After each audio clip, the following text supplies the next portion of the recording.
Jadi negotiate for a job clear, not just salary. Jangan jadikan diskusi soal salary itu berdiri sendiri terlepas dari pekerjaan. Paham ya? Dan kapan-kapan nanti kita akan ngobrolin tentang ragam jenis pekerjaan dan komponen yang kemudian berdampak kepada lu mesti dibayar berapa sih? Itu bisa dibahas secara lebih mendalam. Ya, ada ilmunya tersendiri. Dan ini so simple kok, bisa dipelajari. If you Google it, sebenarnya lu bisa memahami itu. Ya. Oh iya, gue belum sempat nyebut ini sih. Gue nggak taruh di dalam fundamental. Ya, tapi it's also important for you to understand likability itu matters ya. Gue tulis ya di kolom chat ya. Likability. Apa? Ada yang kira-kira bisa likability matters. What is likability? Ada yang bisa bantu gue? Kira-kira apa? Maksudnya like and dislike gitu nggak sih, Coach? Bukan. Likability itu bagaimana membuat kita lebih disukai. Ya. Dan mistake ini emang forgiven, Coach. Sorry? Dan? Mistake forgiven? Mistake forgiven? No. But could be part of it. Orang yang, sekarang gue nanya gini, likable, ada beberapa orang yang lo suka kan? Ada beberapa orang yang lo nggak suka dan it's very subjective. Betul ya? Betul ya? Tapi ada beberapa orang yang hampir selalu disukai semua orang. Kalaupun nggak semua, mayoritas orang suka sama dia. Miranti, terima kasih. Ya, pribadi yang menyenangkan. That's the word. Ya. Menyenangkan tuh bukan artinya lo fake. Ya, menyenangkan tuh bukan artinya lo nyari dipuji sama orang lain, bukan. Karena bahasanya tuh easy going. Jadi lo nggak sulit untuk diajak bicara. Ya, ada beberapa orang yang memang sangat disagreeable gitu. Dan dalam lingkungan pekerjaan, this is not going to be good for your likability factor. Paham ya? Paham ya? Dan likability ini perlu diasah untuk masing-masing orang. Ya. Keinginan kita untuk membantu orang, betul. Terima kasih Miranti.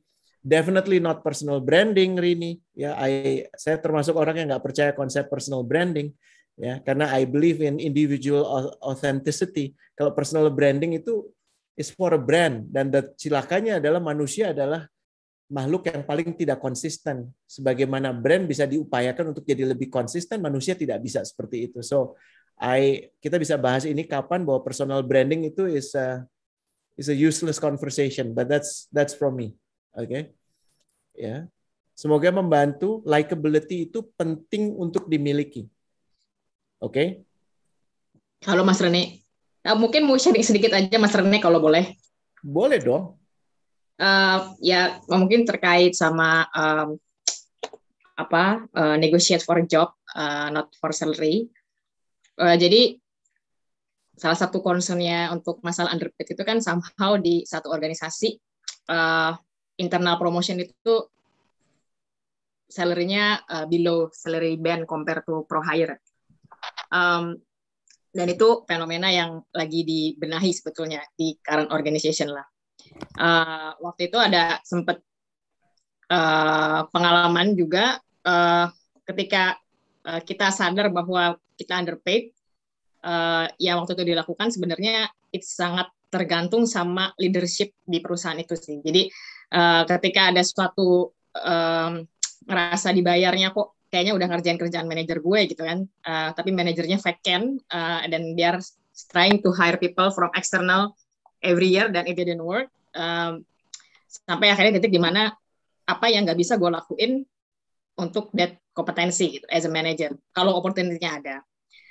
Tapi kalau opportunity-nya itu nggak ada, yang selama ini pengalaman sih sebetulnya leadership role itu matters banget. The way leadership corporate itu quote unquote selling the dreams, tapi bukan cuma selling the dreams, they make it happen actually. Mungkin likability itu termasuk salah satu factors yang dilihat sama top management juga, sehingga meskipun somehow kita ngerasa tetap aja nih kalau ibaratnya level manager internal promotions versus dari pro hire is still below, tapi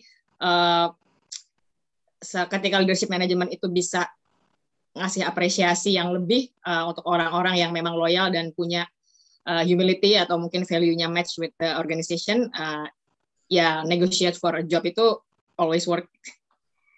Gitu ya. Makasih Rati. I don't know if you get it ya kawan-kawan ya. Ini yang disampaikan Rati dalam banget. Dan kenyataannya, gue ngomong dengan orang-orang dewasa di sini ya. Jadi jangan melihat ini sebagai sebuah apa ya bahasanya ya. Pasti terjadi di mana-mana, no. Tapi dari berdasarkan pengalaman gue, pro hire itu hampir selalu dibayar lebih rendah. Ya, orang yang direkrut dari dalam itu hampir selalu dibayar lebih rendah daripada orang yang masuk dari luar. Kenapa? Karena kita punya kecenderungan untuk melihat di unknown itu terpesona sekali kita. Ya. Kita terpesona sama yang belum kita kenal, yang belum kita tahu, dan kemudian kayaknya dia bakal membawa satu perubahan, dia akan membawa satu hal yang lebih baik. Sehingga this is very common, dan ini emang jadi isu untuk memastikan bagaimana pro hire itu bisa diperlakukan sebaik orang-orang yang direkrut dari luar. And Ratih is right. Peran leadership itu crucial banget. Artinya apa teman-teman? Salah satu argumen dari negotiate for a job itu include who will be your boss. Paham ya? Karena kalau your boss itu useless, I'm sorry to say bahasanya ya. Ya kita nggak boleh mempersamakan perilaku dengan totalitas orangnya. Tapi kalau secara umum, bosmu itu lebih fokus pada dirinya sendiri saja, dan dia, me, myself, and I, adalah beberapa orang yang seperti itu ya. Cilaka, karena argumen apapun would not be good enough, karena kehadiran Anda di situ simply to serve that. Anda harus bisa mengenali itu. Ya. Lebih jauh dari itu, the organization that you're joining, itu selaras nggak sih dengan value lo? Ya. Jangan karena duitnya gede, lo ngerasa, oh ya gue mau dapat duit segini, emang beda banget sih sama value gue. Tapi ya udahlah ya, kan dibayar gede. Gitu. Jangan gitu ya, paham ya? Karena ujungnya yang seperti itu biasanya nyesel. Clear ya? Paham ya? Ya, jadi mempunyai bos yang welas, mempunyai atasan yang kemudian memikirkan bukan dirinya saja tapi tumbuh kembang lo, itu harganya mahal sekali teman-teman. Ya, karena bos-bos seperti ini, gue menyaksikan juga kok beberapa bos memperjuangkan anak buahnya supaya dapat salary yang lebih baik.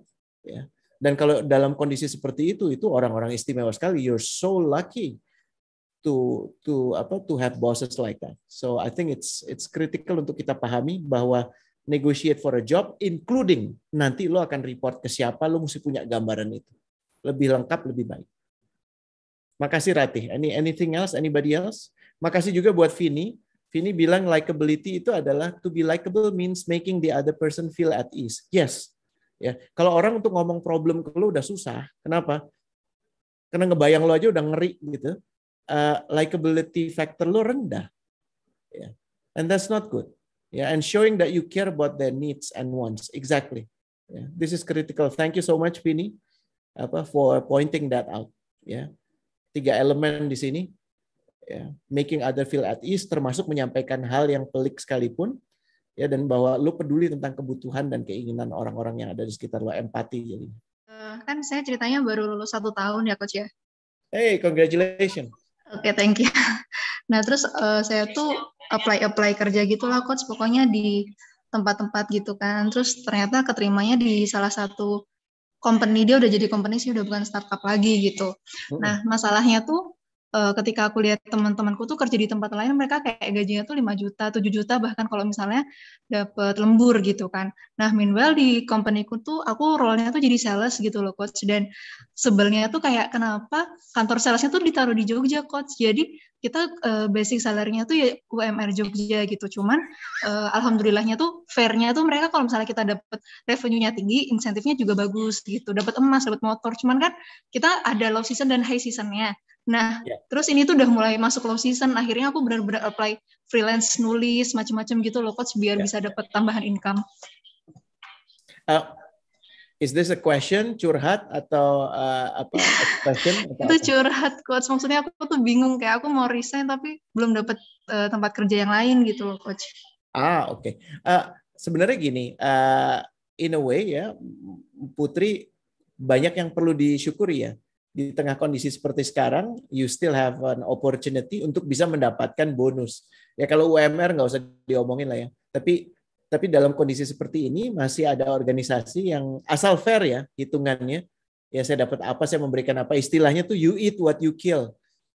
Saya dulu diajarin kayak zaman batu dulu, pemburu itu baru makan kalau dia berhasil menangkap buruannya. Gitu. Konsep ini tentunya tidak bisa diberlakukan di seluruh anggota organisasi gitu. Kayak misalnya kalau orangnya tugasnya masak, ya artinya dia nggak ikut berburu kan. Jadi ada hitungan lain buat dia seharusnya. Ya, so in a way dirimu diuntungkan karena saya berasumsi kau punya flexi hours, menentukan targetmu sendiri, ya. Dan dari situ sebenarnya kau punya ruang banyak untuk bereksperimen. Is this for me or not? Dan biasanya pekerjaan seperti ini hanya relevan buat antara tahun pertama sampai tahun maksimum tahun ke-7 ya dalam kehidupan profesionalmu. Karena the idea about orang sales itu harusnya dia beranjak ke sales yang lebih kompleks. Ya. Dari tadinya jualan barang jadi jualan jasa, jadi jualan solusi gitu. Consultative selling, dan itu yang nilainya paling tinggi. Untuk duduk sama lo aja orang mesti bayar. Ada yang seperti itu. Ya, so ini peluang buat Putri memahami karakteristik pekerjaan ini seperti apa dan kenapa gue dibayar di sini, dan jangan pernah ragu untuk bertanya dengan cara yang santun dan masuk akal. Kenapa ya hitungannya seperti ini? Termasuk salah satunya saya kan berbasis di Jakarta. I live in Jakarta. Seharusnya ya saya didapat. Saya memperolehnya UMR Jakarta. It's a very reasonable request. Tapi kalau kemudian tidak direspon ya karena kami ada di Jogja dan segala macam, you cannot say anything karena ini juga pilihan mereka ya. But menurut saya a lot of room for you to experiment ya. Colek aja yang ada di sini kayak Ratih ya, kayak Mbak Indira ya. This is a time bukan cuman kau ngobrol sama aku tapi ngobrol sama satu sama lain ya, belajar dari pengalaman-pengalaman teman-teman di sini. Colek Winda untuk bertanya what to learn, what to know gitu dalam kondisi seperti negotiate for the kind of boss. Oh ya, saya jadi ingat punya cerita, ada beberapa orang waktu itu memilih for a lesser pay tapi supaya bisa bekerja dengan orang itu tuh ada ya, itu kejadian dan it was the best bargain. It was the best bargain. Ya. Kenapa? Karena dia ngambil pekerjaan yang gajinya lebih rendah supaya punya peluang bekerja dengan orang yang sangat dia hormati dan sangat diyakini. It was the best bargain. Ya. Itu kejadian ya. So, go for the leadership. It's very critical. Fundamental 4. Ini rada kompleks untuk menjelaskannya. Semoga gue bisa menjelaskan dengan baik. Pahami intention. Karena negosiasi itu akan dipenuhi dengan question, answer. Kesalahan yang paling umum, yang paling sering dilakukan dalam salary negotiation ataupun job negotiation adalah kita hanya merespon pertanyaannya, ya, atau ngelihat offernya, tapi tidak memahami intentionnya. Paham ya? Intention itu apa ya? Niat, paham ya teman-teman ya? Pada saat seseorang mengatakan, Cahyani, I know your quality, I know you deserve 15 million. Tapi organisasi kami saat ini tidak dalam kondisi seperti itu. Justru kami percaya Cahyani bisa mengambil peran untuk memulihkan organisasi ini. Sehingga dalam kesanggupan kami saat ini, kami bisa menawarkan Cahyani 12,5 juta dengan peluang untuk mendapatkan lebih saat nanti beberapa target tercapai. Cahyani ambil nggak? Siap, ambil 56 million. Belagu. Gue maksudnya gini ya, tadi menceritakan ilustrasi seperti itu. Kalau orang udah memberikan penjelasan tanpa diminta, kenapa dia tidak bisa memberikan gaji yang kau minta? Intentionnya adalah good, paham ya? The person, the organization find you suitable, like you, want to grow with you. Jadi fokus lo itu nggak boleh ke, oh dari 15 juta gue cuma dapat 12,5 juta. Oh, nggak asik. Enggak deh. Paham ya? Intention juga terjadi kalau misalnya gini, gue tau lo minta 15 juta, gue kasih dia lo 20 juta. Tapi gue mau mulai hari ini, apapun yang gue minta lo kerjain. Ambil nggak? Paham ya? Pak, paham ya? Ngerti intention ya? Sekarang mulai paham ya? Ya. Jadi jangan terjebak pada apa yang ditawarkan, offernya apa, tapi ada apa di balik itu. Pahami. Do not sell your soul for money. Don't. Apalagi kalau itu harus menukar value. Value yang kawan-kawan sudah eman-eman, yang sudah dibangun oleh keluarga, oleh orang tua, that would not be good. Ujungnya nanti penyesalan nih, percaya. Ya. Paham teman-teman? Gue cukup clear nggak sih? Paham ya? Paham ya? Oke. Understand the intention, not just the offer or the question. Oke. Jadi jangan, kalau lo nggak clear, tanya, maksud Bapak saat Bapak mengatakan ini apa ya? You have the right to ask that. Dan itu menurut saya jauh lebih sehat. Jangan ngejawab aja. Menurutmu kenapa kamu perlu dibayar 20 juta? Menurut kami sih kamu nggak berhak dapat segitu. Oh baik Pak, saya boleh tahu kenapa Bapak punya opini seperti itu dan menurut Bapak saya layaknya dibayar berapa dan kenapa? Lo balikin. Sah. Oke? Last one. Ya. Ini juga susah nih. Cari balance antara gue mestinya dapat lebih. Ya. Dan yang satu lagi, mereka mampunya cuma bayar segini. Paham? Clear ya? Balance-nya itu ada di tengah. Jangan pernah ngerasa di satu bandul saja, di satu kutub saja. Ya, lo selalu ngerasa gue harusnya dapat lebih. Lo minta 7 dikasih 7 bukannya bersyukur. Lo malah mestinya gue minta 10. Tahu gitu gue mintanya 12. Ya, jangan kayak gitu. Ya, atau di sisi lain lo bisa di push around ya. Ya lo 5 aja ya udah. Kayaknya mereka cuma sanggup bayar 5. Ya lo clarify dulu. Ini 5 maksudnya Bapak perusahaan hanya mampu membayar segini untuk saya atau ada alasan lain, Pak? Itu sangat boleh ditanyakan ya teman-teman ya. Sangat boleh ditanyakan. Dan menurut saya orang-orang yang berani mengajukan pertanyaan itu menunjukkan kematangan berpikirnya dalam bagaimana mereka membawakan dirinya. Ya. So, secara umum ada 5 fundamental yang sampaikan hari ini. Mudah-mudahan kawan-kawan clear ya. Yang pertama masih ingat nggak tadi? 2, you always get what you deserve even though you don't feel like it. 2, always put your price slightly lower than your values. Oh, Mbak Indira, Masya Allah. Siap. Terima kasih Mbak Indira. 3, negotiate for a job, not just salary. Masya Allah. 4, Yang lain dong. Understand the intention. Ini yang paling tough ya. Intention. Ya. Bukan ngejawab pertanyaan aja atau ngerespon offer. Ya, pahami intentionnya. Lihat orangnya. Minta ketemu sama user lo. Banyak orang yang di sini nggak ketemu sama usernya udah terima pekerjaan. Dan menurut gue tuh absurd banget sih. Ya.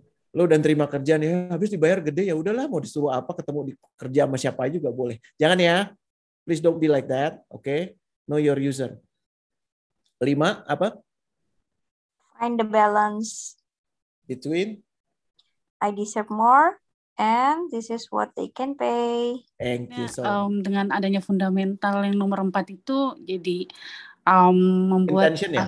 Iya, yang intention itu apakah itu dijadikan sebagai faktor bahwa ini suatu hal yang lumrah gitu untuk ditawar lebih rendah daripada payslip yang kita kasih gitu sih Pak. No, that's not it.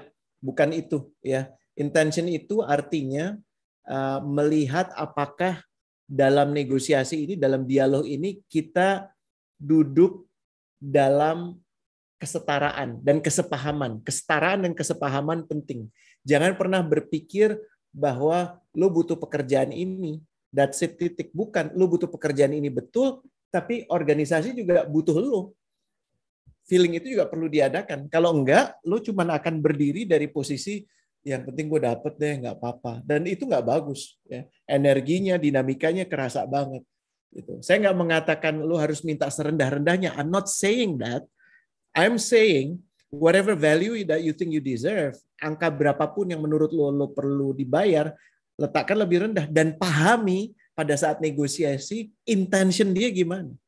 Ya. Kalau organisasi sudah menunjukkan intention yang nggak baik, itu kebaca banget kok. Ya, bos nggak ada waktu untuk ngobrol dengan Anda. Itu bad indicator ya. Kalau lo datang ke satu tempat, gajinya asik, kantornya mentereng, tapi bos lo bahkan nggak merasa perlu nginterview lo. Buat gue itu red flag. Ya. Steve Jobs itu, mendiang Steve Jobs, dia masih menginterview hingga karyawan ke 10.000 sekian langsung. Semua. Kenapa? Karena values itu coming from him.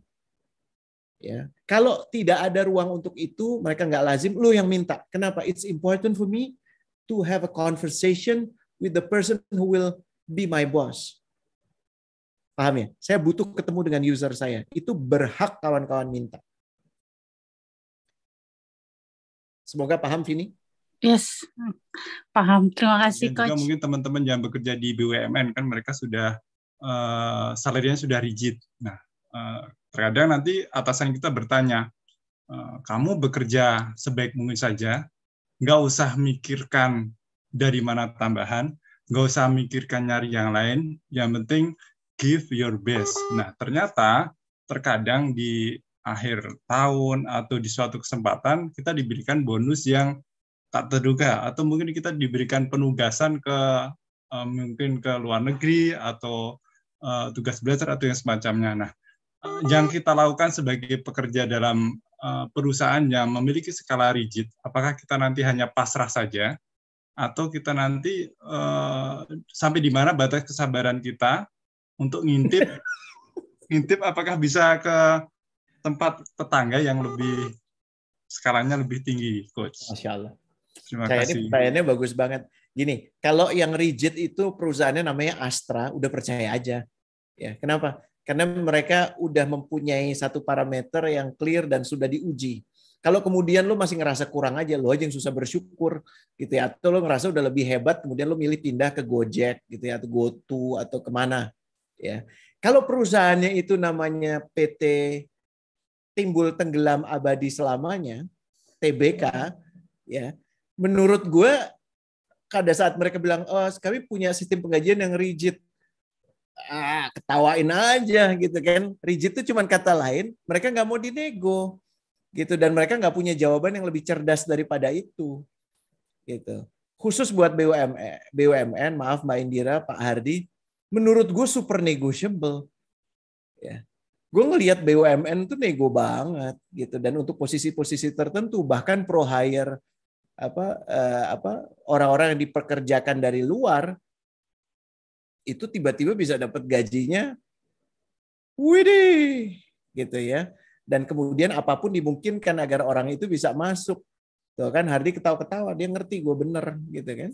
Jadi nggak ada itu rigiditas soal salary, karena ujungnya if you have what they need, they will pay. Yeah. The question is, can you do it? Do you want to do it? Apakah dalam melakukan itu value lo akan berkurang atau enggak? Buat kawan-kawan yang masih ada di entry, saya menyebut entry level tuh 0 sampai 5 tahun. Baiknya memilih, ini tolong dimaknai dengan sebaik-baiknya, bukan bermaksud merendahkan sama sekali ya, tolong dipahami ya. Money itu jangan dijadikan pertimbangan utama. Your time will come. Kalau dari awal 0 sampai 5 tahun fokus lo cuma duit aja, lo mata duitan deh jadinya nanti. Ya. 0 sampai 5 tahun itu foundational year, di mana lo harus ketemu mentor-mentor yang hebat. Ketemu bos-bos yang membantu lo menetapkan trajektori lo, pertumbuhan lo. Dan itu jauh lebih berharga dari gaji berapapun yang menurut lo deserve. Paham ya? Ya. Gue ulangi, 0 sampai 5 tahun. 5 sampai 15 tahun ini periode di mana lo udah harus benar-benar harnessing your mastery, ya, harus skill untuk menjadi mastery. Dan itu hanya bisa terjadi kalau support systemnya mendukung. Di sini lo udah mulai kebentuk. Selebihnya ya lo harus sudah sangat spesifik. Kalau udah di atas 15 tahun, you need to be very picky tentang wherever you are, lo kerja dengan siapa, dan seterusnya. Ya. Lo akan dinilai dari orang-orang yang ada di samping. Coach, selamat malam. Kenalkan Coach Malam. ya. Ya sih, mau sharing aja sih sebelumnya. Jadi sebenarnya konsep rezeki yang harus bersyukur itu aku setuju banget ya Coach. Ya namanya juga saya masih baru masuk di entry level.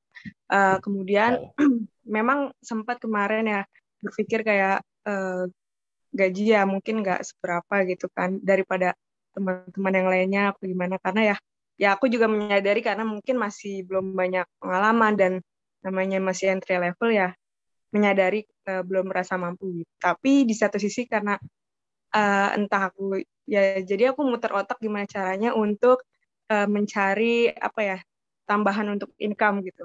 Akhirnya aku dengan cara berjualan di kantor, Coach.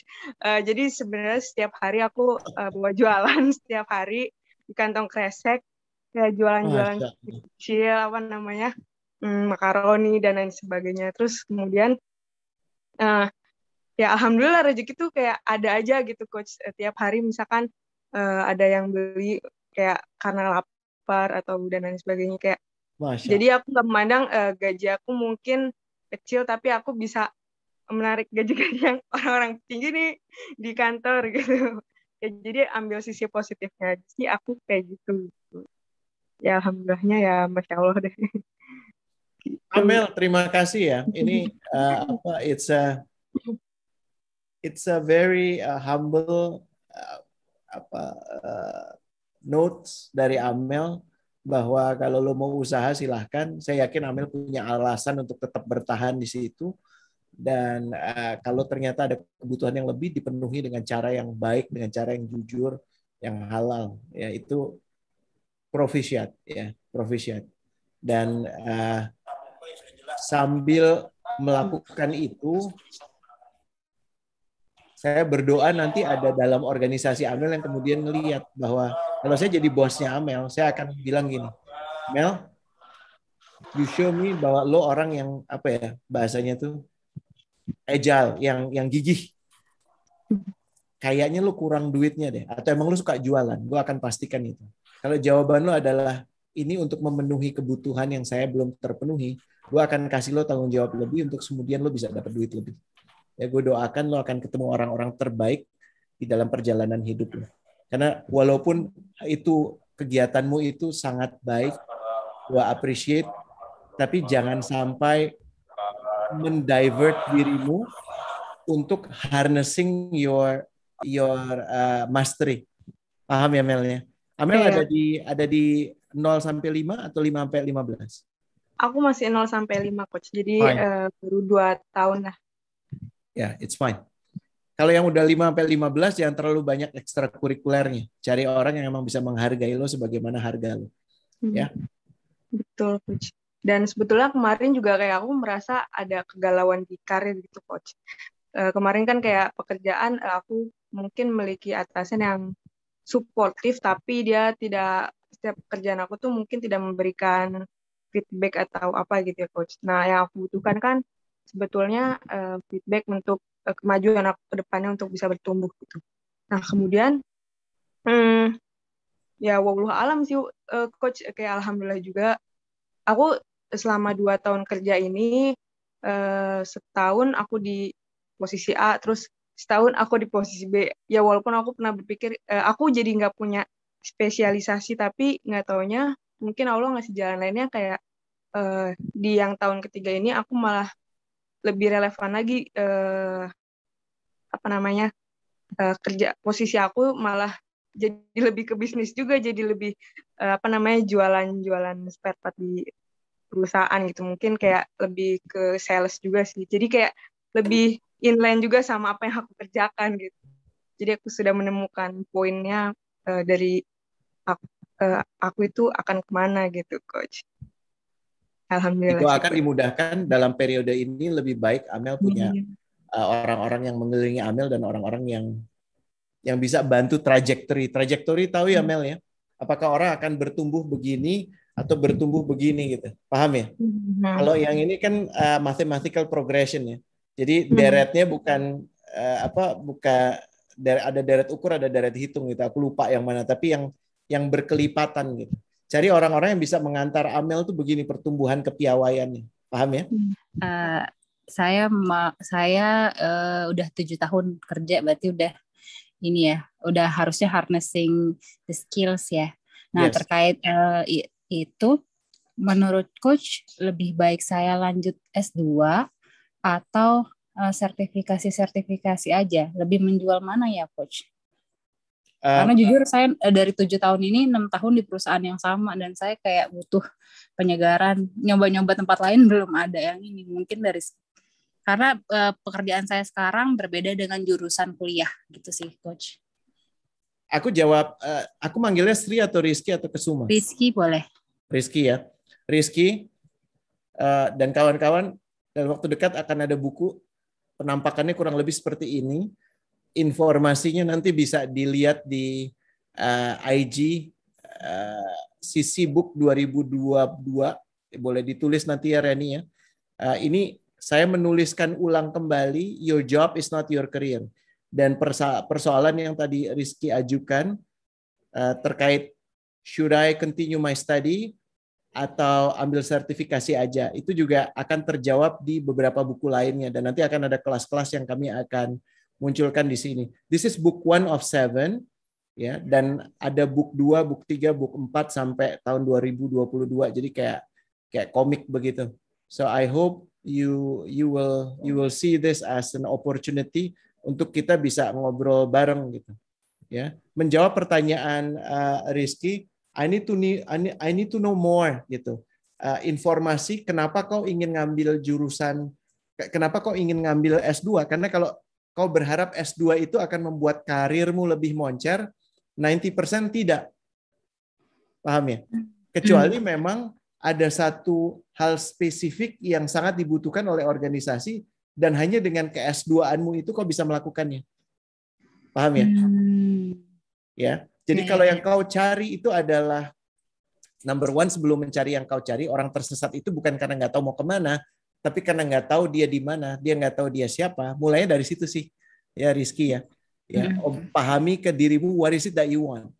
Karena kadang-kadang keinginan kita kenal diri itu, ya, mengenal diri sendiri itu dipersamakan dengan mengenal ambisi atau mengenal keinginan, kepengenan, mengenal nafsu. Bukan, mengenal diri itu artinya memahami tata berpikir, tata kendali, dan seterusnya. Ini akan dibahas secara mendalam oleh buku yang ditulis ulang tadi. Gue promo banget ya. Enggak apa-apa, Coach, jadi tahu kan. Gue ngejar target penjualan 10.000 sih dalam waktu 3 bulan pertama. Jadi insya Allah minta doanya teman-teman yang namanya penulis itu dapatnya dari royalti gitu. Jadi kalau beli masing-masing di sini tuh minimal selusin lah ya. Gitu. Terima kasih. Balik menjawab pertanyaannya Rizky. PR yang harus Rizky lakukan adalah memahami saya ada di mana. Saya itu siapa. Ya, baru kemudian memahami apa yang menurut saya relevan untuk proses tumbuh kembang saya. Ketiga, baru kemudian saya membangun rencana. Jadi tidak ada jawaban mudah, yes ambil atau sertifikasi aja, nggak semudah itu sih. Tapi juga nggak sesulit bawa rempong banget ya untuk milihnya, enggak. Tapi memang harus mindful aja, ya. Dan butuh proses, butuh kontemplasi, butuh refleksi. Insya Allah akan dibantu dalam buku itu. Ya, siap, dan Coach. Nanti kita bisa ngobrol di ruang lain supaya pembahasan tentang problemmu bisa lebih spesifik. Siap, makasih banyak Coach. Ya, dan Rizky jangan sungkan. Kau kerja di mana saat ini? Di industri asuransi, Coach. Rizky bisa ngobrol sama orang-orang yang juga sering muncul di sini. Ya, say hello. Ya, say hello ke Ratih. Ya, say hello ke Winda, say hello ke Dila. Ya, ruang untuk bertumbuh kembang itu tidak hadir dengan nampan disodorkan ke Rizky, nggak gitu. Tapi pada saat Rizky melihat opportunity, Rizky reach out. Kan ada DM kan di sini, ya. Hai, Kak Winda, Rekomendasi. saya Rizky, boleh nggak?